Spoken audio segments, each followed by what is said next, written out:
Hi friends, ఎలా ఉన్నారు? First time చూస్తుంటే like and subscribe our channel. ఇంకా సెమీఫైనల్ 2 ఇండియా వర్సెస్ ఇంగ్లాండ్. ఈ మ్యాచ్ అయితే బిగ్ మ్యాచ్ అని చెప్పాలి. ప్లస్ ఇంకా బ్లాక్ బస్టర్ మ్యాచ్ అని చెప్పాల్సిందే. ఎందుకంటే మనని T20 వరల్డ్ కప్లో చిత్తుగా చేశారు. ఇప్పుడు మనకు ఇట్స్ రివెంజ్ టైం. తిరిగి ఇచ్చేయాలి, లేకపోతే లావ్ అయిపోతారు ఇంగ్లాండ్ వాళ్ళు. లేకపోతే మనకైతే మళ్ళీ బాధాకరణం చేయకూడదు టీమిండియా. అది మీరు లాస్ట్ వరల్డ్ కప్లో ఏం జరిగిందో దయచేసి ఇవన్నీ పక్కన పెట్టేయండి. భయపడకుండా ఉండండి. మనం టీమిండియాని సపోర్ట్ చేద్దాం. టీమిండియా మంచి ఫామ్లో ఉంది, అది కంటిన్యూ చేస్తారు. మనకు కూడా హోప్ క్రియేట్ చేశారు, అది కంటిన్యూ చేయాలి. అది కూడా I hope this match definitely win the India అని చెప్పాల్సిందే. ఇంకా మ్యాచ్ ఎక్కడ జరిగేది? గున్నియా. ఇంకా ఫాస్ట్ బౌలర్స్కి గెలుపు ఉంటుంది. ఇంకా స్పిన్నర్స్ అయితే మంచిగా ఎంజాయ్ చేస్తారని చెప్పాలి. ఇంకా టాస్ గెలిస్తే ఏం చేయాలి? ఏమైనా చేయొచ్చు, మనకైతే తెలియదు. ఇంకా డిపెండ్స్ అపాన్ కెప్టెన్స్ అని చెప్పాలి. రోహిత్ శర్మ బ్యాటింగే ఎంచుకోవచ్చు, చెప్పలేం. ఎందుకంటే ప్రెజరు ఎక్కువగా ఉంటుంది. ఫీల్డింగ్ ఎంచుకొని తడబాటు చూపిస్తే చేజింగ్ చేసేటప్పుడు, అందుకు మనకి బ్యాటింగ్ పడితే కొద్దిగా రోహిత్ శర్మ ఇనిషియల్గా రోహిత్ శర్మ బాగా ఆడితే చాలు, విరాట్ కోహ్లీ మంచిగా ఆడితే చాలు. అందులో మనకి మెయిన్ ముఖ్యం రోహిత్ శర్మ ఒక్కటే నిలబడితే చాలు భయ్య. అందరూ ఒక్కటే కోరుకోండి. ఎందుకంటే రోహిత్ శర్మ నిలబడితే 20 ఓవర్లు అతను కొట్టే షాట్లు అటు బక్కల ఏమీ చేయలేరు. అందుకు అతను ఉంటే చాలు, విరాట్ కోహ్లీ ఉన్నా చాలు. పెద్ద హిట్స్ కొట్టే శక్తి ఉంది రోహిత్ శర్మ. నిన్న మ్యాచ్లోనే చూసాం, 5 ఓవర్స్కే 52 కొట్టాడు. ఎటో కొట్టాడో చూసి హైలైట్స్ అనుకున్నాను నేనైతేను. అది కంటిన్యూ చేయాలి. ముఖ్యంగా మనకు మంచి ఫామ్లో ఉన్నారు రోహిత్ శర్మ, బాగా అబ్జర్వ్ చేస్తున్నాడు, స్పిన్ బాగా ఆడతాడు, ప్లస్ అన్నీ ఉన్నాయి. ఇంకా హెడ్ టు హెడ్ రికార్డ్ చూస్తే ఇంకా టోటల్ మ్యాచెస్ 4, ఇండియా 2 గెలిచింది, ఇంగ్లాండ్ 2 గెలిచిందని చెప్పాలి. ఇంకా ఇలా రికార్డు సమంగా ఉంది. ఇప్పుడైతే చేంజ్ కావాలని ఆశిస్తారు రెండు పక్కల టీంలో నుంచి. ఇంకా అది వెదర్ రిపోర్ట్, రైన్ పడే ఛాన్స్ ఉందంట 60%. బ్రేక్ కావచ్చు మధ్యలో, ఆన్ ఆఫ్ అంటే కొద్దిసేపు ఆడచ్చు, కొద్దిసేపు ఆడలేరు, కవర్స్ వస్తాయి, అలా జరగచ్చు. ఇంకా ఒక్కటే గాడ్ని వర్షం పడకుండా ఉంటే చాలు స్వామి. మనకి మ్యాచ్ జరిగి చీర్ ఫర్ ఇండియా, టీమిండియా గెలవాలని అదొక్కటే ఆశిస్తారు. ఇంకా మీరు మ్యాచ్ ఎక్కడ చూడాలి? హాట్స్టార్లో చూడాలి. ప్లస్ టీవీలో అంటే Disney plus star sports network తెలుగులో చూడండి. ఇంకా మీరు ల్యాప్టాప్లో చూడాలంటే Disney plus Hotstar with subscription ఉండాలి, లేకపోతే రాదు. మీకు ఏమైనా పనులున్నా అన్నీ దయచేసి పక్కన పోస్ట్పోన్ చేసుకొని డైరెక్ట్ 7 o'clockకి ఓపెన్ చేసుకోండి. టీవీ అయితే టీవీ, మొబైల్ ఫోన్ అయితే మొబైల్ ఫోను, లేకపోతే ల్యాప్టాపు. అది ఇంకా ప్లేయర్స్ గురించి మాట్లాడుకున్నాం. ముఖ్యంగా ఇటుపక్కల రోహిత్ శర్మ అద్దరగొట్టి వస్తున్నాడు. ఈ మ్యాచ్లో ఒక్కటే భయ మీకు అందరికి చెప్పేది, రోహిత్ శర్మ ఒక్కటి నిలబడాలి, అద్దరగొట్టాలి, క్లూలెస్ చేయాలి. లాస్ట్ T20 వరల్డ్ కప్లో అతని కెప్టెన్సీలోనే 10 వికెట్లతో మనం ఓడిపోయినాం. అందుకు ఇప్పుడైతే ఇచ్చి పడేయాలి, కొడుతుంటే బెదరకపోవాలి. విరాట్ కోహ్లీ, రోహిత్ శర్మ నిలబడి పెద్ద హిట్స్ కొట్టాలి, బయటికి పోవాలి, చెమటలు పట్టాలి. ఎవరికంటే జాస్ బట్లర్కి అయితే రివెంజ్ టైం అని చెప్పాలి. ఇంకా రిషబ్ పంత్ అయితే ఫామ్లో ఉన్నాడు, కానీ కాన్ఫిడెన్స్ ఉంటుంది కదా, కొట్టేద్దాము ప్రతి బాల్ అని. అలా చేయకూడదు. ఒకరు బాగా ఆడేటప్పుడు ఒక సింగిల్ తీసి ఇవ్వాలి. ఎందుకంటే అతను బాగా ఆడేటప్పుడు ఇప్పుడు ఏముంది, ఇద్దరున్నాము, ఒకడు బాగా ఆడదంటే ఒకరికి స్ట్రైక్ ఇస్తా అంటే చాలు. ఇద్దరం బాగా ఆడాలంటే అది వర్కౌట్ కాదు. ఒక్కొక్కసారి అవుతుంది, ఒక్కొక్కసారి కాదు. అందుకు చెప్పేది రిషబ్ పంత్ ఒక రవ్వ ఏంది. సపోజ్ ఒక ఎగ్జాంపుల్ చెప్పాలి, ఇప్పుడు విరాట్ కోహ్లీ బాగా ఆడుతున్నప్పుడు రిషబ్ పంత్ సింగిల్ ఇచ్చి నాన్ స్ట్రైకర్కి వెళ్ళిపోవాలి. విరాట్ కోహ్లీ చూసుకుంటాడు, నేను కూడా కొడతాను అంటే కొట్టాలి, తప్పు లేదు. మంచి లూజ్ బాల్ పడినప్పుడు కొట్టాలి, తప్పు లేదు. ఎందుకంటే ఆటోమేటిక్గా విరాట్ కోహ్లీ సమ్ టైంలో స్టాప్ అవుతాడు, అప్పుడు నువ్వే పికప్ చేయాలి. ఎందుకంటే విరాట్ కోహ్లీ మెయిన్ క్రూషల్ ఈ మ్యాచ్లో. ఎందుకంటే గునియా పిచ్ అయితే స్పిన్నర్స్ ప్లేలోకి వస్తారు, అతను చిన్నగా స్ట్రైక్ రొటేట్ చేసుకుంటూ పోతాడు. అప్పుడప్పుడు లూజ్ బాల్ వచ్చినప్పుడు పెద్ద హిట్స్ కొట్టాలి, బౌండరీలు ఈజీగా క్లియర్ చేయాలని చెప్పాలి. ఇంకా సూర్యకుమార్ యాదవ్ ఈ మ్యాచ్ అయితే అతను క్రూషల్ అని చెప్పాలి. ఎందుకంటే మనకు గెలవాలంటే టాప్ ఆర్డర్ నుంచి రావాలి, మిడిల్ ఆర్డర్లో నుంచి రావాలి. అందరూ 11 మంది నుంచి 11 చేతులు కలుపుతేనే గెలుస్తాం. ఆ టీం ఎఫర్ట్ లేకపోతే గెలవలేమని ఇబ్బంది మనకు అట్టయితే. అందుకు ఈ మ్యాచ్లో మెయిన్ క్రూషల్ అని సూర్యకుమార్ అని చెప్పాలి. ఇంకా కుంపు పాండ్యా ఇంకా బాగా ఆడుతున్నాడు. ఇంకా అది కంటిన్యూ చేయాలి. బౌలింగ్లో నిన్న మ్యాచ్లో క్లూలెస్గా పోయినాడు, ఎందుకంటే వికెట్ తీయలేకపోయినాడు, దారుణంగా పరుగులు ఇచ్చాడు. అది మామూలే జరుగుతుంది. ఈ మ్యాచ్లో బాగా కంబ్యాక్ కావాలని మనం కూడా ఆశిద్దాం. వికెట్ తీయాలి, గెలిపించాలని అతని కాంట్రిబ్యూషన్ చాలా ఇంపార్టెంట్. ఇంకా శివన్ దుబే అయితే మోస్ట్ ఇంపార్టెంట్ ఈ మ్యాచ్లో అని చెప్పాల్సిందే. ఎందుకంటే అటు పక్కన స్పిన్నర్స్ ఉన్నాడు, ఆదిల్ రషీద్ ప్లస్ లివింగ్స్టన్ ఇంకా మోయిన్ అలీ, వీళ్ళ దాంట్లో కొట్టాలి భయ్యా. నువ్వు కొట్టు ఇప్పుడు. ఇది నువ్వు ఒక మంచి పేరు తేవాలంటే, నువ్వు కూడా బాగా మంచి పేరు కావాలి అనుకుంటే ఈ మ్యాచ్లో కొట్టు. ఎందుకు నీకు మంచి పేరు వస్తుంది. అందులో సెమీఫైనల్ మ్యాచ్, చాలా ప్రెజర్ ఉంటుంది. అప్పుడు మనం ఒక స్థాయిలో నిలిచిపోతాం ఈ మ్యాచ్లో శివన్ దుబే కొడితే అని మనం కూడా ఆశిద్దాం కొట్టాలని. ఇంకా రవీంద్ర జడేజా బ్యాట్తో అయితే ఒక 6 కొట్టాడు లాస్ట్ మ్యాచ్లో. అతనికి ఏమో కొద్దిగా ఫంక్గా ఉన్నాడేమో అనిపిస్తుంది. కమాన్ జడేజా, ఈ మ్యాచ్లో కొద్దిగా రన్స్ కొట్టు నువ్వు కూడా. ఎందుకంటే నువ్వైతే ఛాంపియన్ ప్లేయర్ భయ్యా, నీ గురించి తక్కువ అంచనా వేయకూడదు. ఎందుకంటే మాకు తెలుసు 2019 ఓడిఐ వరల్డ్ కప్లో ఎలా ఆడావో, ఒంటరి పోరాటం చేశావు, మాకు హోప్స్ క్రియేట్ చేశావు. అప్పుడు ఓడిపోయినా నువ్వు అన్నీ గెలుచుకున్నావు మా హృదయాలు. అలానే ఆడాలి, ప్లస్ ఇంకా మంచిగా ఫీల్డింగ్ చేయాలి. ఫీల్డింగ్ నీకు పేరు పెట్టన హక్కే లేదు.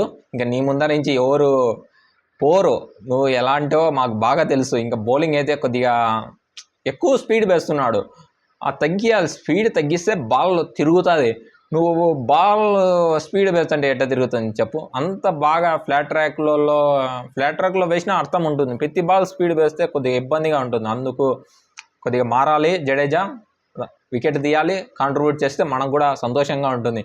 ఇంకా కుల్దీప్ యాదవ్ లాస్ట్ మ్యాచ్లో అద్దరు కొట్టాడు భయ. ఏం వేస్తున్నావు? నీకు ఇచ్చిన 2-3 మ్యాచ్లే అదరగొట్టావంటే నీకు 5, 6, 7 మ్యాచెస్ జరిగిపోయినాయి కదా.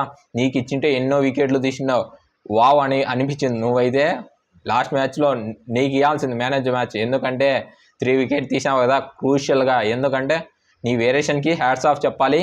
నీ గూగులీలు అయితే రీడ్ చేయలేరు, నువ్వు చైనా మ్యాన్ కదా. అందుకు అలానే ఉంటుంది. ఈ మ్యాచ్లో కూడా నువ్వు వికెట్ తీయాలి, అది ఒక్కటే మనకు కావాల్సింది. అది కుల్దీప్ యాదవ్ చూస్తే మిడిల్ ఓవర్స్లో మనకైతే ఒక కాన్ఫిడెన్స్ ఉంటుంది, ప్లస్ మనకు హోప్స్ చాలా ఉంటాయి ఎక్కువగా.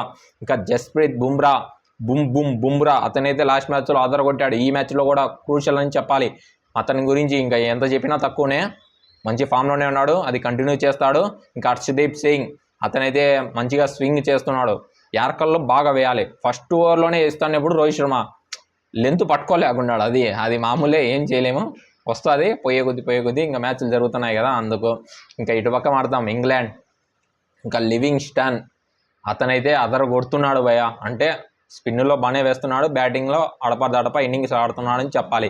ఇంకా ఫిల్ సాల్ట్ని ఆపాలి టీమిండియా. ఎందుకంటే అతను ఐపీఎల్లో అదరగొట్టాడు. ఈ మ్యాచ్లో కూడా ఆపకపోతే ఇబ్బంది అవుతుందని చెప్పాలి. బుమ్రాని తేవాలి, ఫస్ట్ బాగా యూజ్ చేయాలి రోహిత్ శర్మ. ఎందుకంటే అందులో మనకి బుమ్రా గన్ బౌలరు, కుల్దీప్ యాదవ్ ఎలా యూజ్ చేస్తాడో, తెలివి ఎలా ఉపయోగిస్తాడో రోహిత్ శర్మకి తెలియాలి. ప్లస్ ఇది మెయిన్ క్రూషియల్. అతనికైతే మ్యాప్ వేసుకొని రావాలి, ఒక స్కెచ్ మ్యాప్ రాసుకొని రావాలి, చీటీలో రాసుకొని రావాలి. లేకపోతే మర్చిపోతే ఇబ్బంది. ఎందుకంటే రోహిత్ శర్మ అది మర్చిపోకుండా మంచిగా ఆడాలని మనం కూడా ఆశిద్దాం, ఎగ్జిక్యూట్ చేయాలని మనం కూడా ఆశిద్దాం. ఇంకా జాస్ బట్లర్ ఫామ్లోకి వచ్చాడు. లాస్ట్ మ్యాచ్లో చిన్న టీం పైన కొట్టాడు, పెద్ద టీంతో పైన కొట్టలేదు. ఇవన్నీ వేస్ట్ ఆఫ్ క్వశ్చన్స్ భయ్య. ఎందుకు ఎన్ని మాటలు? ఏదో ఒక టీం పైన కొడతారు, మామూలే. వాళ్ళకి రోజు ఉన్నప్పుడు చిన్న టీమా పెద్ద టీమా అనేది కనపరాదు, అవి మామూలే. ఏ ప్లేయర్స్కైనా మీరు తక్కువ అంచనా వేయకండి. అతనైతే క్రూషియల్ అవుతాడని చెప్పాలి. ఈ మ్యాచ్లో మనకి లాస్ట్ T20 వరల్డ్ కప్లో అతను మనకి అడ్డుగా నిలిచాడు. అడ్డు తొలియాలి బుమ్రా. వేస్తే యార్కర్ ఫస్ట్ బాలే డక్అవుట్ కావాలి. పెవిలియన్లో కూర్చొని బాధపడకుండా ఉండాలంటే బుమ్రానే క్రూషియల్ అని చెప్పాలి. రోహిత్ శర్మ తెలివి కూడా బయటపడుతుంది ఈ మ్యాచ్లో. ఇంకా జానీ బెస్టో అతను కూడా మంచి ఫామ్లోనే ఉన్నాడు. ఈ మ్యాచ్లో క్రూషియల్ అవుతాడని చెప్పాలి. పెద్ద హిట్స్ కొడతాడు, తక్కువ బాలలో ఎక్కువ రన్స్ కొట్టాలంటే క్రూషియల్ ప్లేయర్. హ్యారీ బ్రూక్స్ అతనైతే కొద్దిగా టైం తీసుకొని ఆడతాడు. పెద్ద వచ్చిన నుంచి కొట్టాలంటే అతని వల్ల కాదు, ఎందుకంటే యంగ్స్టర్ కదా, అది మామూలే. అతను కూడా మంచిగా ఆడుతున్నాడు ఈ T20 వరల్డ్ కప్లో, అది కంటిన్యూ చేయాలని ఆశిస్తాడు. ఇంకా మోయిన్ అలీ అయితే చెప్పని రావట్లేదు. ఏమని అంటే అతనైతే కొన్నిసార్లు ఫామ్లో ఉంటాడు, కొన్నిసార్లు ఉండాడు. CSK మ్యాచ్లో అంటే చెన్నై సూపర్ కింగ్స్ ఆడేటప్పుడు చూసాము. కొన్నిసార్లు ఆడతాడు, కొన్నిసార్లు బాగా ఆడాడు, మనకే తెలియదు. క్యాచ్లు మిస్ చేస్తారు, అస్సలకి అర్థం కాదు వీళ్ళది. ఏందో మోయిన్ అలీ కథ నాకైతే. ఇంకా అది ఇంకా జోఫ్రా ఆర్చర్ అయితే క్రూషియల్. ఆదిల్ రషీద్ కూడా మంచిగా వేస్తాడు ఈ స్పిన్ ట్రాక్లో. ఇంకా రీస్ టోప్లీ ఎందుకంటే లెఫ్ట్ హ్యాండర్ కదా, రోహిత్ శర్మ ఇచ్చి పడేశాడు. ఇంకా అది చూసింటాడు ఎట్ట వేయాలి స్వామి రోహిత్ శర్మకి, నేను షటిల్ అయితే నన్ను ఉంచాడు అదర కొడతాడని ఆశిస్తాడు. ఇంకా రీస్ టోప్లీ అదే గుర్తు పెట్టుకుంటాడు. అది రిపీట్ చేయాలి రోహిత్ శర్మ, అది మనకు అవసరం చాలా. ఇంకా రెండు టీమ్స్ నుంచి ఏమైనా ప్లేయింగ్ 11 మారుతాయి అంటే ఏం మారవు. చాలామంది అడుగుతున్నారు టీమిండియాకి కుల్చా కాంబినేషన్ రావాలని, అవన్నీ చేయరు అని నేను అనుకుంటాను. ఎందుకంటే బ్యాటింగ్ డెప్త్ కావాలి అందుకు. ఇంకా టీమిండియా ఫస్ట్ ప్లేయింగ్ 11 చెప్తాను. రోహిత్ శర్మ కెప్టెన్, సెకండ్ వచ్చి విరాట్ కోహ్లీ. అతని ప్లేస్ అయితే చాలామంది క్వశ్చన్ చేస్తున్నారు, మార్చండి జైస్వాల్ తేండి మంచిగా ఆడతాడని. అవన్నీ ఇప్పుడు చేయరని నేను ఆశిస్తున్నాను. రాహుల్ ద్రావిడ్ అండ్ రోహిత్ శర్మ, ఎందుకంటే మనకు మంచి రిజల్ట్స్ వచ్చేటప్పుడు అవి కనపరావు, రిజల్ట్స్ రాకపోయినప్పుడు ఎత్తి ఏళ్ళు చూపిస్తూ ఉంటారు. దయచేసి ఇవన్నీ ఆపండి, ఈ మ్యాచ్లో బిగ్ ఇన్నింగ్స్ వస్తాయని నేను అనుకుంటున్నా. లోడింగ్ విరాట్ కోహ్లీది. ఇంకా థర్డ్ వచ్చి రిషబ్ పంత్, సూర్యకుమార్ యాదవ్, శుభన్ దూబే, ఇంకా హార్దిక్ పాండ్యా, అక్షర్ పటేల్, రవీంద్ర జడేజా, కుల్దీప్ యాదవ్, జస్ప్రీత్ బుమ్రా, హర్షదీప్ సింగ్. ఇది ప్లేయింగ్ 11. ఇంకా కుల్చా కాంబినేషన్కి అయితే చాహల్ అయితే రాడు అని అనుకుంటున్నా. ఎందుకంటే ఎక్కువ అయితే మళ్ళీ ఇబ్బంది అవుతుంది, వాళ్ళకి క్వశ్చన్ పేపర్ ఇచ్చి ఆన్సర్ రాయండి అనేటట్టు ఉంటుంది ఇంగ్లాండ్ వాళ్ళకి. అది చెప్పకూడదు మనం. రోహిత్ శర్మ అండ్ కోచ్ వాళ్ళు డిసిషన్ తీసుకోవాలి, వాళ్ళు ఎలా వస్తారో మనం అలా టీం ప్రిపేర్ చేసుకోవాలి, అలా దిగాలి. ఇంకా సేమ్ కాంబినేషన్తోనే వస్తారు, టీమ్ ఈజ్ వెరీ గుడ్ అని చెప్పాలి. ఇంకా ఇటు పక్కల చూద్దాం, ఇంగ్లాండ్ ప్లేయింగ్ 11 ఏమైనా మార్పులు ఉంటాయంటే ఏముండవని నేను అనుకుంటున్నా. ఒకసారి చెప్తాను, మీరు కూడా వినండి. ఫస్ట్ వచ్చి జాస్ బట్లర్, ఫిల్ సాల్ట్. ఇంకా థర్డ్ వచ్చి జానీ బెస్టో, హరీ బ్రూక్స్, ఇంకా Moeen Ali, Livingstone, Shyam Karan, ఇంకా ఆదిల్ రషీద్, ఇంకా జోఫ్రా ఆర్చరు, రీస్ టోప్లీ, జార్డన్. ఇది ఇంకా ప్లేయింగ్ 11. ఏం మార్పులు ఉండవని నేను అనుకుంటున్నా. సేమ్ 11తోనే వస్తారు రెండు టీమ్స్. ఇంకా ఆన్ ది పేపర్ చూస్తే రెండు టీమ్స్ బలమైన టీమ్స్. వాళ్ళకైతే కింది వరకు బ్యాటింగ్ ఉంది, మనకు కూడా ఉందిలే, అటు తక్కువ అంచనా వేయట్లేదు నేను టీమిండియాకి. రెండు ఉన్నాయి, కానీ ఎక్స్పీరియన్స్ వైజ్ చూస్తే కొద్దిగా ఇంగ్లాండ్కే ఉండొచ్చు, మన టీమిండియాకి కొద్దిగా తక్కువగా ఉండొచ్చు. ఎందుకంటే రోహిత్ శర్మ, విరాట్ కోహ్లీ కదా అందుకు. ఇంకా బ్యాటిల్ చూస్తే ఫస్ట్ రోహిత్ శర్మ వర్సెస్ రీస్ టోప్లీ, వీళ్ళిద్దరికి ఉండేది టాప్ మోస్ట్ బ్యాటిల్ అని చెప్పాలి మిడిల్ ఓవర్స్లో. ఎందుకంటే క్రూషియల్ వికెట్ తీయాలి అని ఆశిస్తాడు రీస్ టోప్లీ. రోహిత్ శర్మ ప్రెజర్ పెట్టాలి ఇతని మీద కూడా, మనం చేజ్లో ఉండాలన్నా, లేకపోతే ఫస్ట్లో నుంచి అటాక్ చేస్తే మనకు ఎక్కువ పరుగులు వస్తాయని ఆశిస్తాడు. ఇంకా విరాట్ కోహ్లీకి అయితే హక్కే లేదు భయ, ఎందుకంటే అతను బాగా ఆడుతున్నాడు. కొద్దిగా అది ఫుల్ షాట్ కొట్టపోయి అది గాల్లో లేచింది నిన్న మ్యాచ్లో. అది మామూలుగా జరుగుతాయి, అది కనెక్ట్ కావు ఒక్కొక్కసారి. మనం అనుకున్న స్థాయిలో ఒక్కొక్కసారి ఆడలేము, అది మామూలే. ఒకసారి ఒత్తిడి ఉంటుంది మన పైన, మనకే తెలియదు. ఇప్పుడు మనకే ప్రెజర్ ఉన్నప్పుడు ఏం చేయలేం భయ్య, అసలు తగలదు. కానీ అతను బాగానే ఉన్నాడు, కానీ ఏమో నాకు కూడా అనిపిస్తుంది ఈ మ్యాచ్లో ఏదో వస్తుందని, విరాట్ కోహ్లీ కానించి లోడింగ్ అని అనిపిస్తుంది. అది చూద్దాము. ఇంకా సూర్యకుమార్ యాదవ్ వర్సెస్ ఆదిల్ రషీద్ అని చెప్పాల్సిందే, ఎందుకంటే ఇది అయితే టాప్ మోస్ట్ బ్యాటిల్ అని చెప్పాలి. ఇంకా మిడిల్ ఓవర్స్లో ఇంకా Jofra Archer versus Hardik Pandya, ఇదైతే టాప్ మ్యాచ్ బ్యాటిల్ అని చెప్పాల్సిందే. ఎందుకంటే అట్లనైతే స్వింగ్ చేస్తాడు, కొద్దిగా బౌన్స్ రాబడతాడు, పెద్ద హిట్స్ కొట్టేదానికి హార్దిక్ పాండ్యా ఉన్నాడని చెప్పాలి. ఇంకా ఇటు పక్కల చూస్తే ఇంకా Harshdeep Singh versus Jos Buttler, swing ఉంటే బెదరకపోతాడు జాస్ బట్లర్, అది కంటిన్యూ చేయాలి. ఫస్ట్ ఓవర్లోనే 2 వికెట్లు లేపాలి హర్షదీప్ సింగ్, లేకపోతే మనకు కొద్దిగా కష్టంగా ఉండొచ్చు, అది చేసి చూపించాలి. ఇంకా జస్ప్రీత్ బుమ్రా వర్సెస్ లివింగ్స్టన్ అని చెప్పాల్సిందే మిడిల్ ఓవర్స్లో. ఎందుకంటే రోహిత్ శర్మ ఎలా వాడతాడో తెలుస్తుంది ఈ మ్యాచ్లో, అతను ఎంత ఇంకా చూపిస్తాడని నేను అనుకుంటున్నాను. ఇంకా అది టాప్ మోస్ట్ బ్యాటిల్స్, అంతకన్నా ఎక్కువ ఉండవు. ఎక్కువగా విన్నింగ్ ఛాన్స్ ఉన్న టీం వచ్చి టీమ్ ఇండియా అని చెప్పాలి. నెక్ టు ఎక్కువ ప్రెజర్ ఉంటుంది, ఎవరైతే హ్యాండిల్ చేస్తారో వాళ్ళే గెలుస్తారని చెప్పాలి. మీరేమనుకుంటున్నారో కామెంట్ బాక్స్లో కామెంట్ చేయండి. ఎవరు గెలుస్తారో అది కూడా కామెంట్ చేస్తే నాకు కూడా తెలుస్తుంది. నోక వీడియోతో మళ్ళీ కలుసుకుంటా. Thank you.